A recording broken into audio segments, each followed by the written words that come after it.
Hello, friends of the cottage. I am Nadeshiko Gatsby, and welcome to another Fansview Fridays, a weekly live stream where we go through Kevin Lillard's old Fansview convention reports as saved by the Internet Archive. Again, I do these live streams so we can preserve a piece of anime fandom history. A lot of these reports have been lost through time, but thanks to the Internet Archive, we can go back in time and see Kevin Lillard's convention reports. This is our tribute to Kevin Lillard. He's a friend of mine from the fandom community who passed away a few years ago, and I strive to keep his memory alive and to keep what he contributed to anime fandom alive. So glad you can join us, and let's just take a look at one of his first convention reports. If I recall, his first convention report of Anime Weekend Atlanta. But first, we have a cat on our desk right now, so we'll just need to move this guy right here on my keyboard.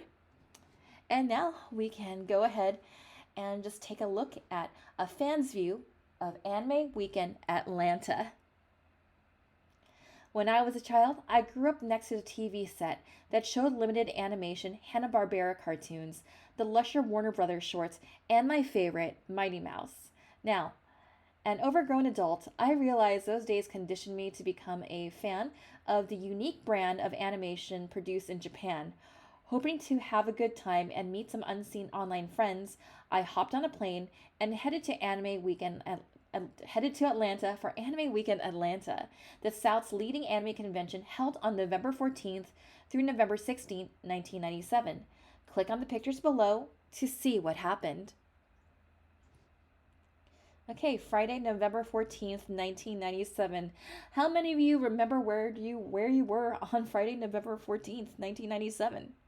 The first AWA panels are held talking about the state of fandom and the anime industry. Meanwhile, the opening ceremonies are held while the deal room is packed with wonders of this special art form.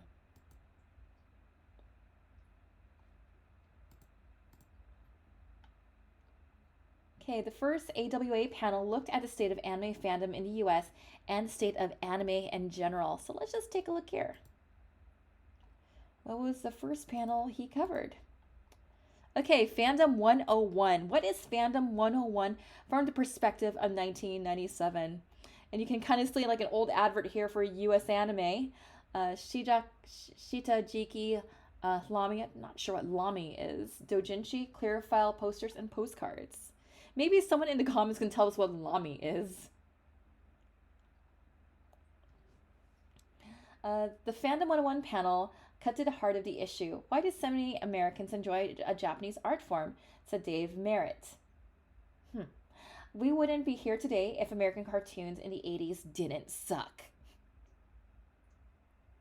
Dave Bell talked about Macross, the Japanese TV series which turned into Robotech introduced millions to anime. He said hardcore anime fans seemed like the Americanized Robotech, stitched together from parts of 3 series, more than the Japanese original, perhaps because Robotech was in English. If you had the impression that anime fans blindly accepted any animated series from Japan, you would have to been surprised by this panel's criticism of current anime series. Ooh, spill the tea. Even the Japanese are producing series that suck, Don Yi said. It's the same theme and stories, nothing really changes. I wonder where I have heard that in this time and place. Carl Gustav Horn was just as critical. In my opinion, there isn't that much talent in the anime industry. It all comes down to the script, and there aren't any ideas left.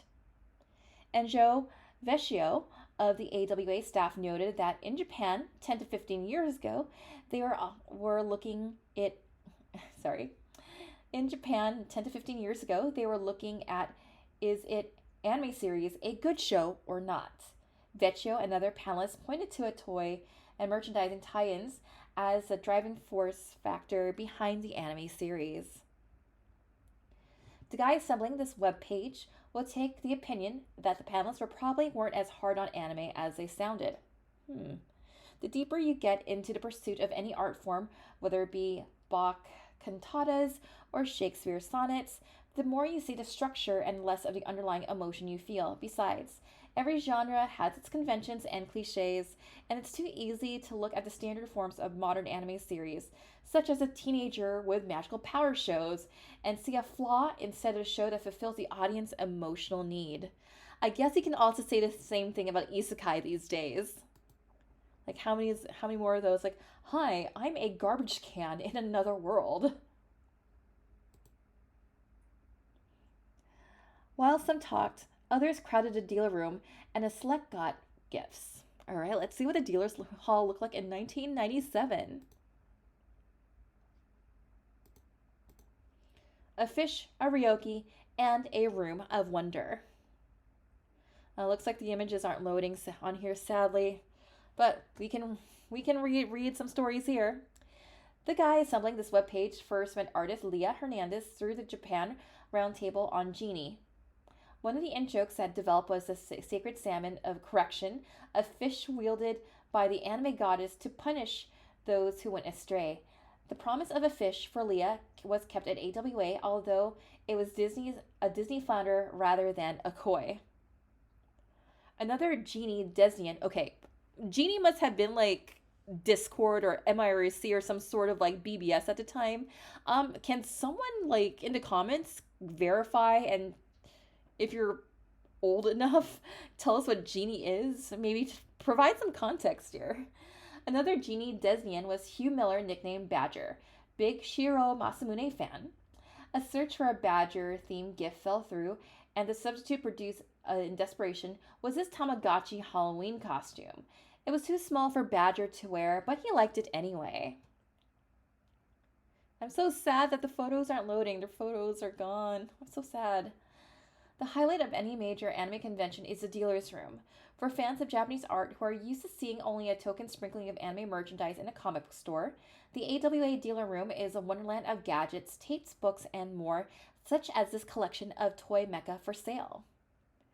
Two favorite characters, Kusanagi Motoko and from Ghost in a Shell, and Belle Dandy from Oh My Goddess, rendered in remarkable detail in a miniature. Expensive toys, but certainly treasures. A flood of mooks, the soft cover, full cover art books that celebrate the characters of an anime series. They sit next to tables packed with anime tapes. What anime tapes? Wow. Audio CDs and UFO catcher dolls. Talk about a time capsule. Perched atop a library of anime music CDs, this Cabot Ryoki from Tenchi Muyo begs to be purchased and taken to a home that can appreciate her talents. How many carrot-eating spaceships do you know? How many carrot-eating spaceships do you know? Think about that one. The author purchased this example of the once rare stuffed Ryoki toy from the AWA dealer room. And before we go on, we do have a comment in the chat. I would be old enough, but given I'm not in America, I don't think I can help with a knowledge check. Okay, yeah, that's in regards to like, what the heck is a genie? A glance at the opening series and some interesting people at AWA number 3.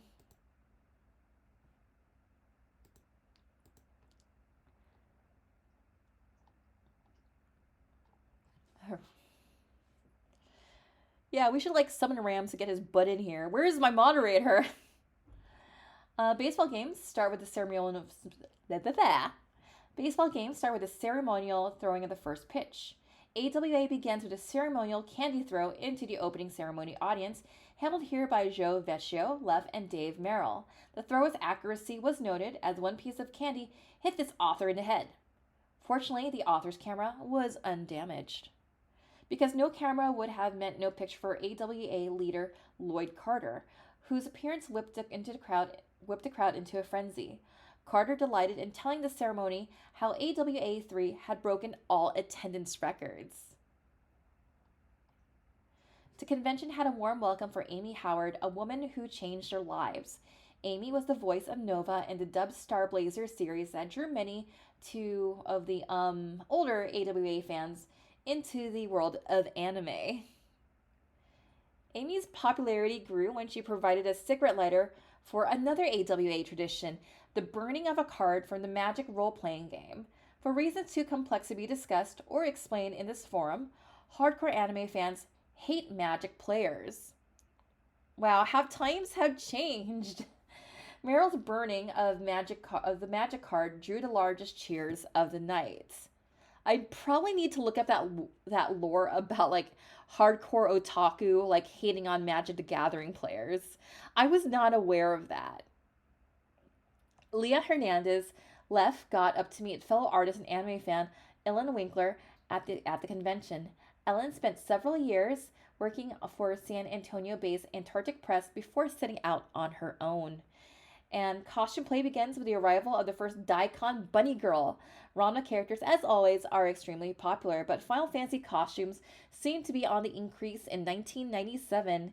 This will serve as a preview of Day 2's costume contest.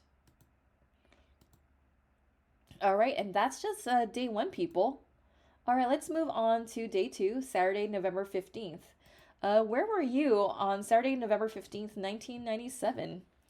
Fans learn how to draw anime and manga, paint cells, and build models of their favorite figures and mecha. Those who already know how to show off videos and art. Already know how to show off their videos and art. The real experts are featured in the day's big event, the infamous costume contest. And before we start on Saturday, I'm going to go hydrate here, drink my peach tea.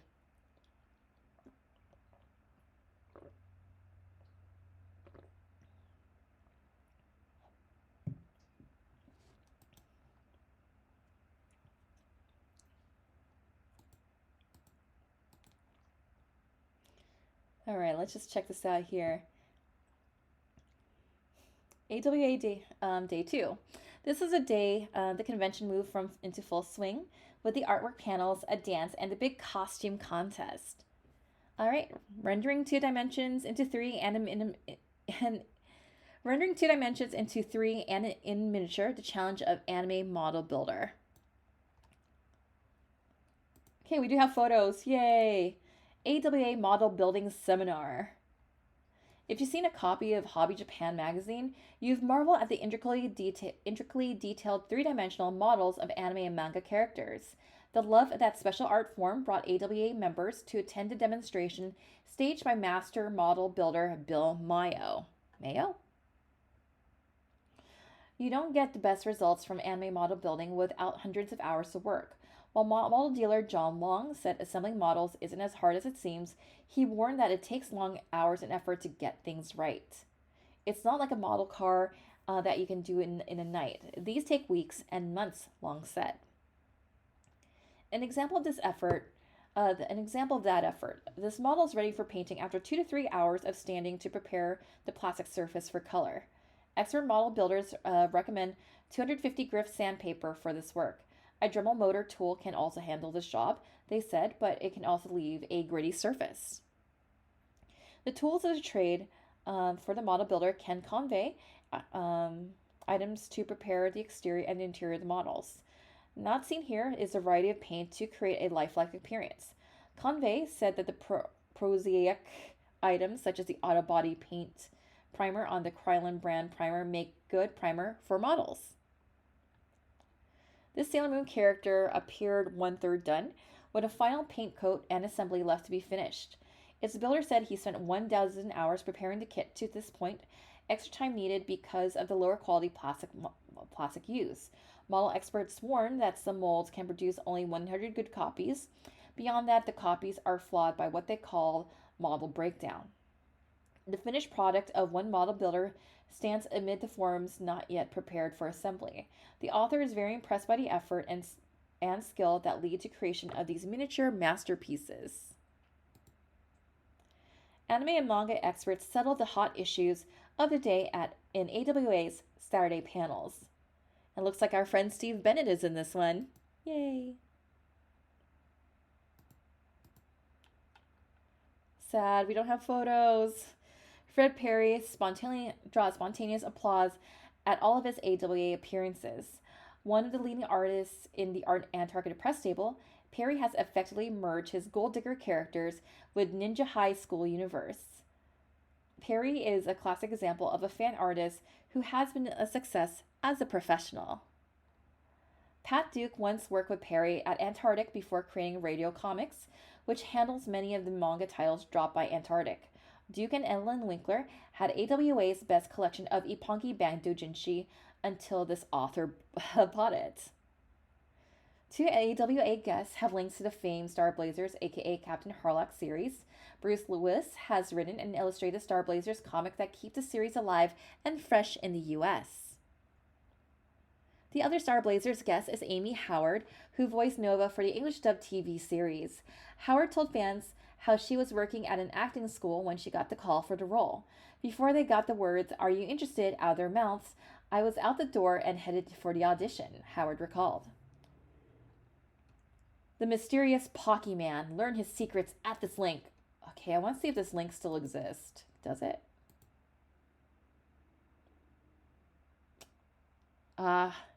It's just an FTP site. Emerges only to distribute the coded wheat sticks to AWA members and tell them about his experiences living in Japan. He was amazed that such a peace-loving nation has so many people who are weapons fans, and told the story about the Japanese costume play fans in World War II German uniforms who showed up at the premiere of Schindler's List. What the? Dude! What the hell, Japan? This author once subscribed to Lorraine Savage, the Rose fanzine, but lets the subscription expire and apologized for her at AWA. Savage barely got out of New Hampshire when a winter storm hit the East Coast. Viz Communications sent two officials to AWA, probably the only two people wearing business suits at the convention. Editor Carl Gustav Horn queried the audience at the Viz panel about the Neon Genesis Evangelion manga, which is being published unflipped for the most part. He said not reversing the art to accommodate the differing reading styles. Japan reads right to left, Americans left to right, drives editors crazy because they must maintain continuity on the details such as Rei Ayanami's Eva injuries and the location of steering wheels on cars. Toshifumi Yoshida of Viz had several announcements. The Dark Stalkers manga is on the way, but late. Viz will start publishing 2 lines of Dragon Ball manga in 1998, including the Unflip Z series at the author's request. There is plenty more Ranma 1/2 on the way. And the Eva manga has become Viz's biggest seller. Don't criticize it if you haven't tried it. AWA attendees learn how to create the paintings on plastic that brings anime to life. Okay, this is Steve Bennett's cell painting panel.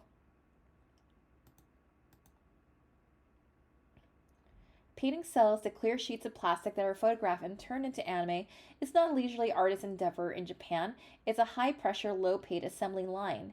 Steve Bennett of Studio Iron Cat in the Confederate hat on the right survived a decade of animation work in Japan and tried to bring a bit of that life to AWA members. First, he ordered everyone to wash their hands so they wouldn't get the cells greasy. Then he marched them into the front of the room to pick up their cells.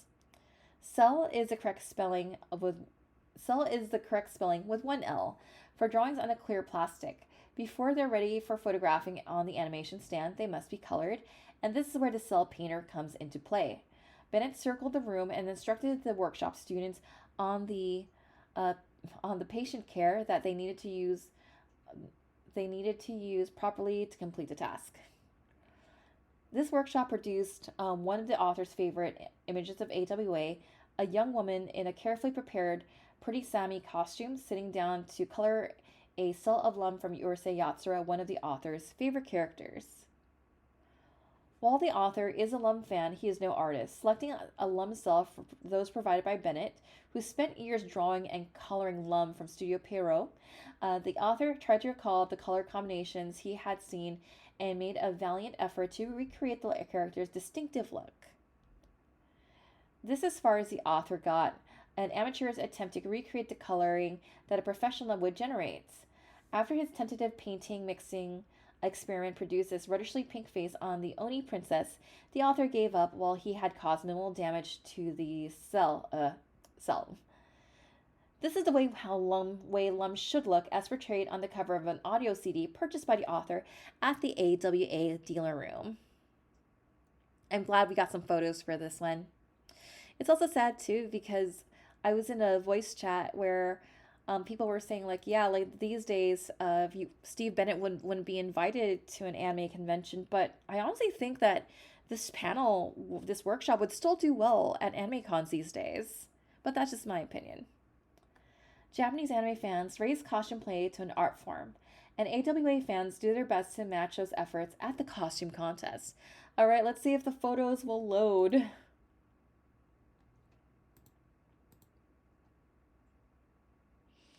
All right, AWA costume contest. It's like an elaborate Halloween party.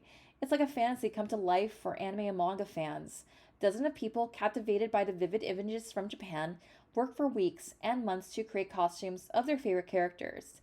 Their goal is the AWA costume contest.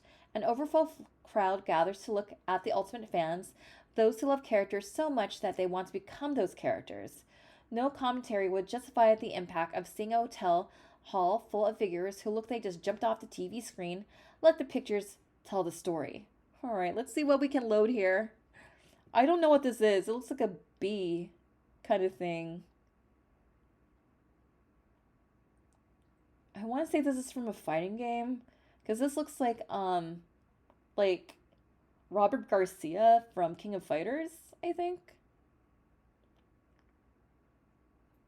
See if I could just hit refresh here. If we can like maybe get the photos to load.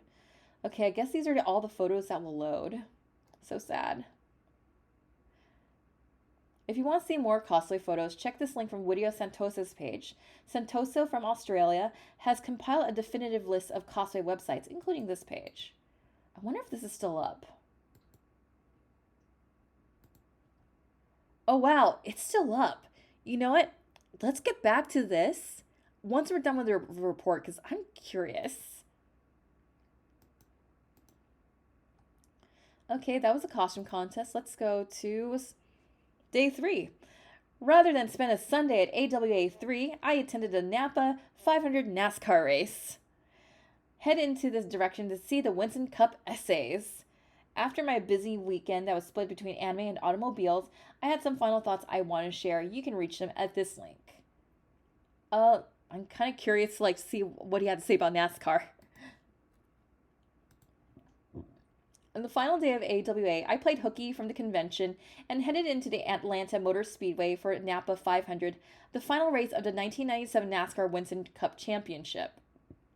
The pre-race drivers meeting, a mixture of jocularity and intensity as the drivers received their final rules and briefing. Okay, let's see here. All Winston Cup drivers are required to attend the pre-race drivers meeting, or they start at the back of the pack. Sometimes the drivers bring guests such as a Citgo Ford driver, Michael Waltrip, who carried his infant daughter to the meeting of the Atlanta Motor Speedway on November 16th, 1997.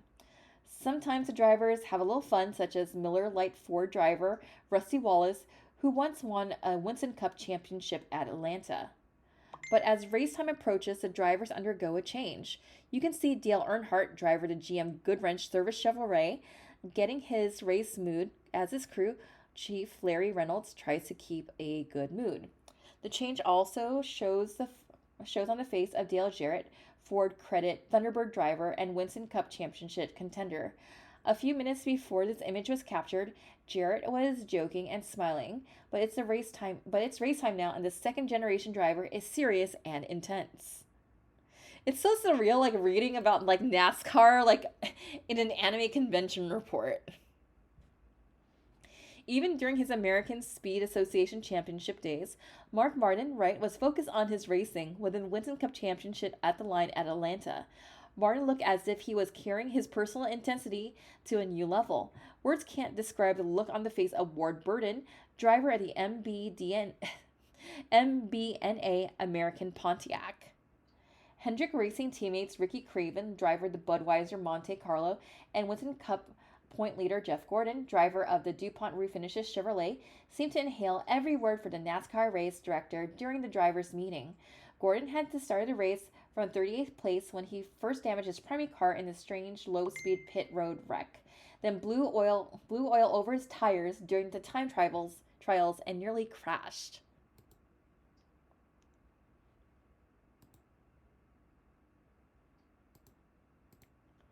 Okay, Atlanta Motor Speedway, Napa 500.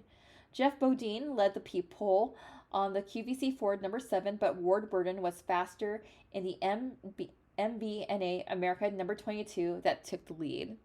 I feel like Ramses should be reading this, but in like a NASCAR voice. Then Dale Earnhardt showed the strength of the number 3 GM Goodwrench Service Plus Chevrolet as he challenged Burton for the lead, then took first place away.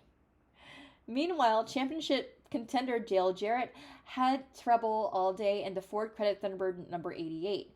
Gearing and ignition problems slowed Jarrett, and even though he had a few laps, Jarrett was never a major factor to win the race. Earnhardt got a surprise when Joe Nemechek steered the Bell South Chevrolet number 42 in the lead. However, Nemechek never showed this strength while Earnhardt brought out a caution when his number 3 bounced off the concrete. Around this time, Bobby Labonte started to dominate the race, but he had trouble on a mid-race restart and lost the lead onto the number 36 Skittles Pontiac, driven by Derek Cope in his last drive for the car. Look to the white Ford nose on the right.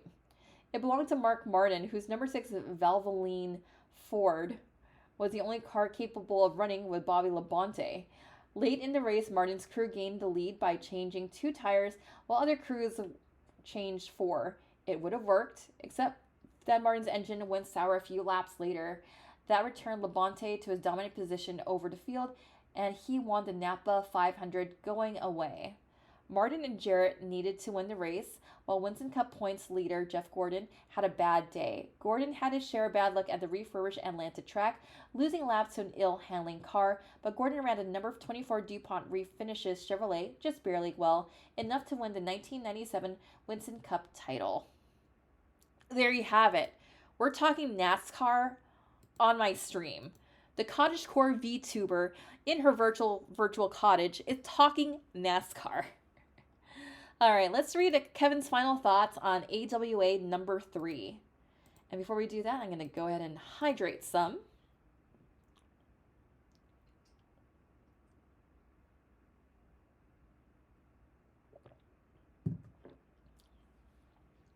Why do I go to the trouble of taking pictures, editing the images, writing the captions, assembling the webpage, and posting the results? Because I can. Smiley emoji. Actually, this page is my anti-flame and anti-troll statement. Over the last few years, I have seen a growing number of online users who delight only in causing trouble. It reminds me of the high school basketball game when I sat next to fans of a team, both adults and students, who are more interested in insulting the referees and the opposition than cheering their team. Anyone can find a way to belittle another person or event without much effort. From AWA to NASCAR, there are elements of human behavior that can be seen as creative and daring, or foolish and risky. It's harder to create something than to tear it down. And I hope this puts me on the side of the creative people who make AWA work. Ironically, both AWA and the Atlanta Motor Speedway have something in common. They become so successful that they've outgrown their facilities. I can personally testify from hard experience that everything you have heard about a 5-hour post-race trip from the AMS to Atlanta is true. And hours before the keynote AWA event, the Saturday night costume contest, the Marriott North Central's parking lot was overflowing. AWA set attendance records in its 3rd year. From what I've seen, the organizers may have to consider moving the convention to yet a larger venue, even though they have just moved from the smaller hotel in 1996 to the Marriott, a mid-sized convention hotel, in 1997. Both situations are tributes to the hardcore fans that make each event possible. At the NASCAR race, nearly every fan wore the colors of their favorite driver. At AWA, most people wore an anime character t-shirt, or they were dressed to look like an anime character. Yes, the cosplay, as the Japanese call it. Nothing about AWA impressed this author more than the number of people. It seemed like more than 100 who created the costumes to appear like their favorite person or thing from a cell or ink drawing. The sight of a handful of Sailor Moons, Ramas, Totoros, Final Fantasy characters, Ayanami Rays, Scolds, and Bill Dandies. I never saw Erd, though, and remarkably detailed Armitage, which I never photographed to my regret, is a mind-boggling experience by itself. To consider the hours, weeks, and months to create the costumes, that sort of work and dedication deserves a lot of credit. Once you encounter one chance encounter shows the degree of emotion of the costume players put to their work. I chanced across a young woman dressed as Shampoo from the Ranma One Half series who wasn't happy because she had been briefly booed during her costume contest skit. From the back of the hall from which I saw the show, I couldn't detect any resentment from the crowd, but the woman was disconsolate. Charitably, I'll note that the costumes and the people who made them were far better than the contest skits.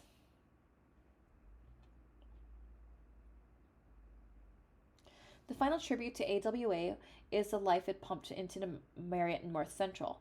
I stayed over one day just in case the Winston Cup race had been delayed by weather, which looked very likely until Sunday dawned without a cloud in the sky, and the contrast was striking. Where the convention days saw a hotel crawling with colorful people.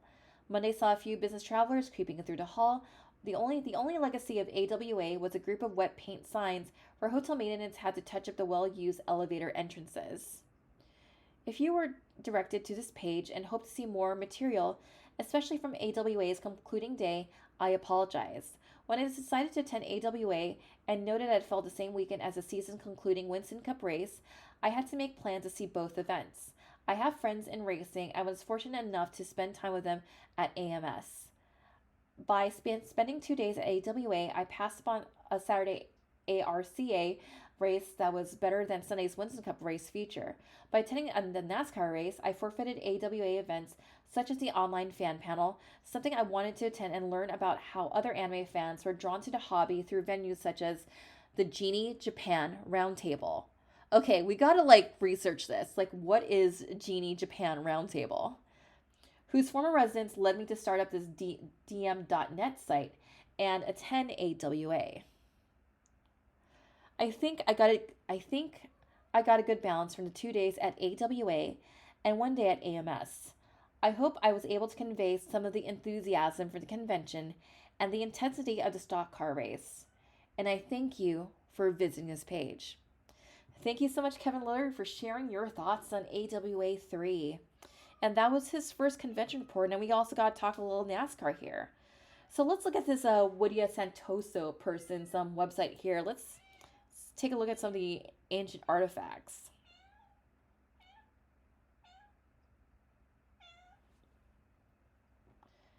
Okay, we got some convention listings here.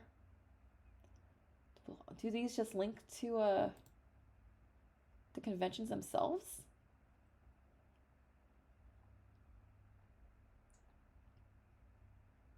Oh, these link to con reports.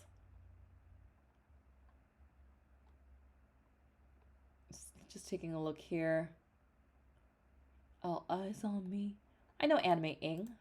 All right, let's see if we can get his site on here. Oh my god, it is here. The reason why I mentioned this is a friend of mine, Anna. She made this website. She made these thumbnails. I think I'm on here. Let me just check here. Wow, I think we should do my buddy's site here. Oh my god, I love Mana. Oh, this is such a blast from the past. Let's see. I know Soul Clash Studios. Wow. This guy looks like he just archived people who did convention reports. I'm actually curious if you got any of my Anime Expo reports here. Babes of Anime 2001.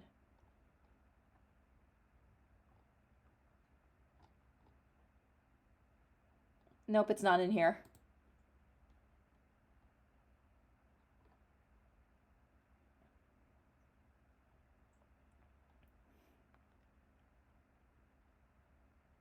No, this is just surreal. Just seeing like this blast from the past. We're gonna have to like maybe like do a deep dive on this website because I'm intrigued. This is another one we need to look at. We'll probably just go through this like maybe like on a weekday or something as like a bonus content for the channel. And with that said, thank you so much for checking us out. Thank you so much for joining us for another edition of Fansview Fridays. We always appreciate visitors to the cottage.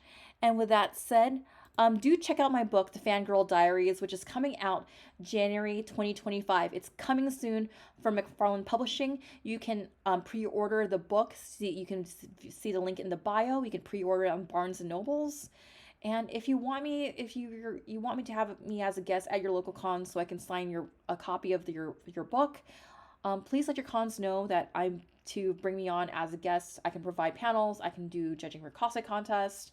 I'm more than happy to provide your local convention with content. Anyway, with that said, thank you so much again for joining us here at the Wisteria Witch's Cottage for another edition of Fansview Fridays. Next week, I haven't decided what we're going to do next week, but we'll see. Maybe we'll do Fanmade, maybe we'll do Anime Central. We'll see what happens. And with that said, good night, my Forest Forgers, and I hope to see you again next week. And like always, we miss you, Kevin.